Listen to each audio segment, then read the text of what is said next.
Hi, this is Elias, and today we're taking a look at another question from the C# Reddit entitled, "Why does this return two separate values?" In the sample code provided, this individual is passing in an integer, and they're taking the remainder of it and then doing some division, and they expect to get the output of 0.5. What they're asking is, if we omit this f to say that this 2 here is floating point, and we just use integers across the board, why do we, even though the return result is a float, why do we get the answer of 0?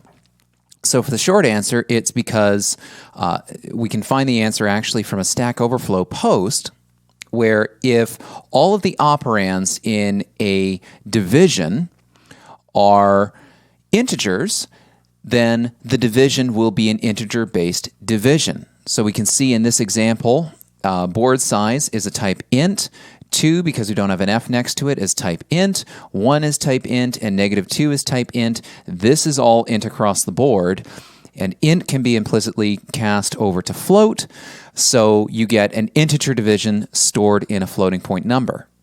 But what's interesting is, as soon as one of these operands becomes a floating point, this whole division turns into floating point.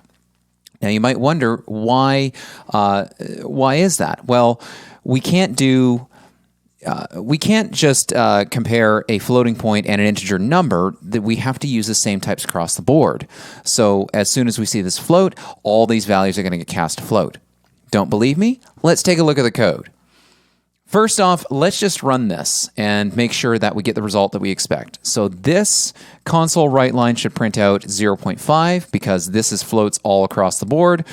And this offset, this should print out 0 because we have ints all across the board. Let's run that. Just double check.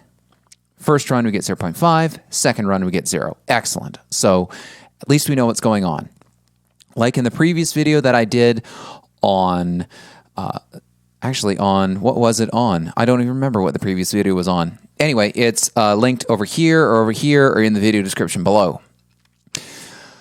You can take a look at, it was properties versus fields. You can take a look at that in the video description below. We're going to take a look at the IL, intermediate language, that gets produced for this code. So again, we just have our num equals 16. This was our board size. In the second expression, we see that the compiler has implicitly cast this board size, now renamed to num. It's implicitly cast this to a double, and notice that it has changed all these operands to be double precision numbers. So we've got doubles, and the result is cast to float at the very end. And then we also see over here on the second line, there's no casting going on whatsoever. This is all integers across the board. So what does this IL look like? What's going on behind the scenes? So what .NET is doing at first is we first off declare a variable. We store the value 16 into it. Then take a look at this statement, this conversion R4. What is that? Conv R4. Well, if we take a look at the documentation on MSDN for convert R4, what this does is it takes the value that's at the top of the stack and converts it to a float. So it takes the value on top of the stack, converts it to a float. So right away, we're taking this integer value, we're converting it over to a float, and then check this out.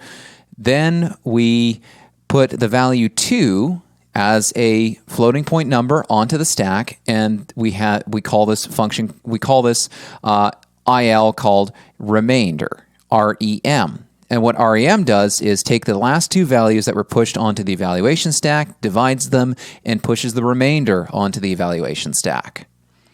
Going back to our IL for a second, we see that we've now done 16 mod 2, all in floating point, because look at this. We converted our first parameter over to floating point, and then we took the second parameter, converted it over to floating point, and now we're going to push the value 1 as a floating point number onto the stack, and then subtract 1 from whatever the remainder we got, Then we're going to push -2 onto our stack and do our division. So the result of all of this, which has all been floating point the whole way, divided by the value -2.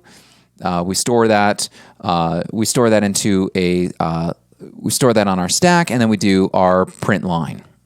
And then down here, the version of the code that uses integers all the way, you can see that we're first off loading. We don't have to load any values into our number value because we haven't modified it. It's still 16. But what we do is we say, okay, we do 16. We put the value 2 on the stack, and we get the remainder. Now take a look.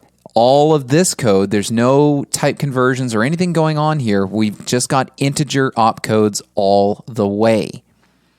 So what's the takeaway of all this? If you are doing arithmetic, as soon as one of these operands is going to be a floating point number of some sort, it's going to take the whole thing and cast it over to a floating point, cast all these operands over to floating point numbers. The compiler will do that for you. If you forget to do that and you want some sort of floating point operation and you're just using integers across the board, you're going to get integer-based division, which will give you an incorrect answer. So that's all I've got for you today. If you found this useful, please like and subscribe to the video, share it with your friends, share it with other coworkers, and I'll see you in the next video.